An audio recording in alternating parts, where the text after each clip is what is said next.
Today, we're diving into a story from the ancient Gandhavyuha Sutra, and it asks a pretty terrifying question. What if enlightenment meant you had to do the absolute unthinkable?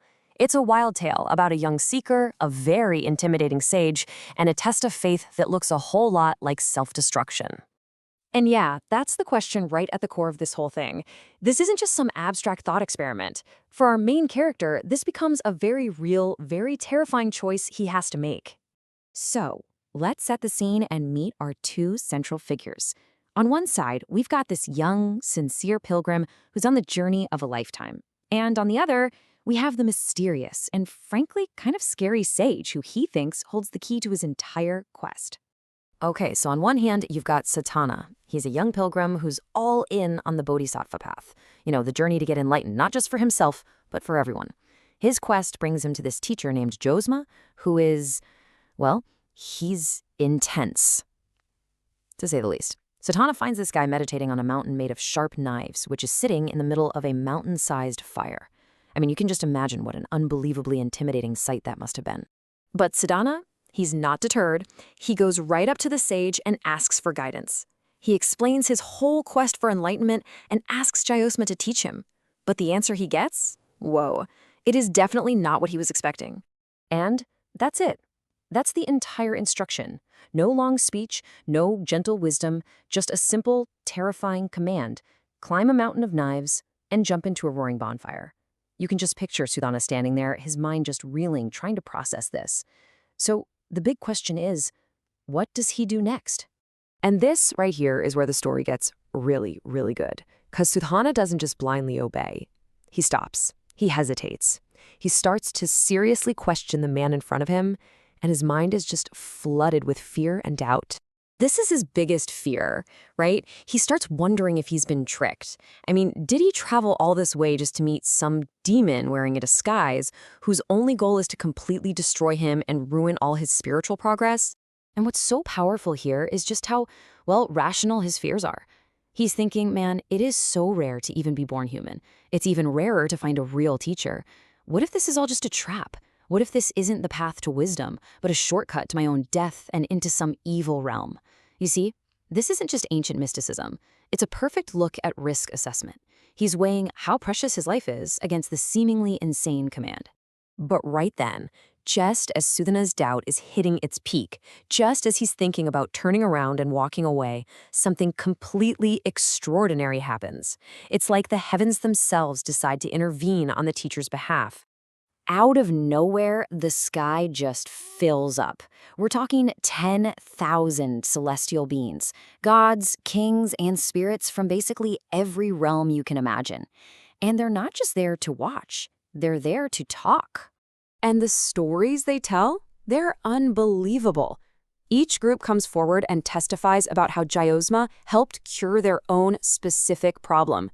The Brahmā gods, who were totally consumed by pride, learned to let go of their egos. The heavenly kings, who were obsessed with their fancy palaces, suddenly saw them as worthless next to Jayosma's wisdom. He even cured the dragon kings of their fear and anger, and taught the arrogant asura kings a lesson in patience. It's just this overwhelming wave of support. But, maybe the most powerful testimony of all comes from the demon kings. They say that the light from Jayosma's purifying fire was so brilliant, it made their own magnificent palaces look like nothing more than smudges of black ink. Coming from beings who are all about illusion and attachment, that is one heck of an endorsement. So after hearing all of this, testimony after testimony from gods and dragons and even demons, something just shifts inside Sudhana. That internal battle he was having is over. He knows what he has to do. And just like that, all that fear, all that suspicion, it just melts away. He realizes how badly he misjudged the sage. He feels ashamed of his doubts, so he bows down to Jayosma, asks for forgiveness for his lack of faith, and gets ready to follow the instruction. With his faith totally restored, he doesn't hesitate for a second. He starts the dangerous climb up that mountain of blades. And when he gets to the very top, he takes a deep breath and throws himself into the great fire below. But he doesn't get burned. The instant his body makes contact with the flames, he isn't hit with pain. He's hit with this wave of profound, perfect tranquility. The mountain of knives, the raging fire, they looked so real and so dangerous, but they transformed. He'd achieved a deep state of meditation. Now, this state he entered is called samadhi.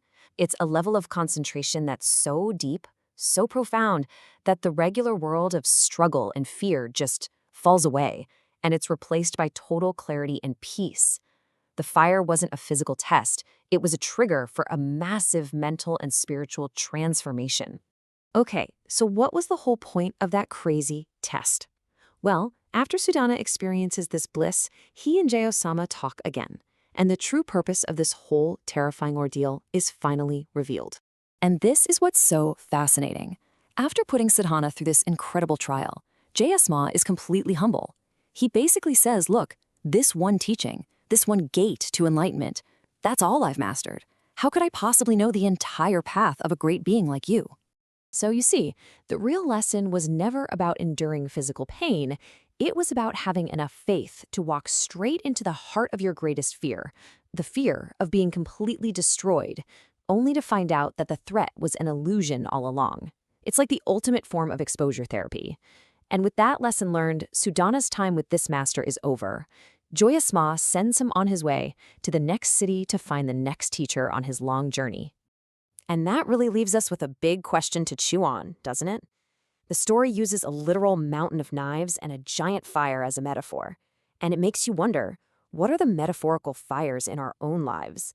What are those huge fears that we spend all our time avoiding, that if we could just find the courage to walk right through them, might actually be the gateway to our own profound breakthroughs?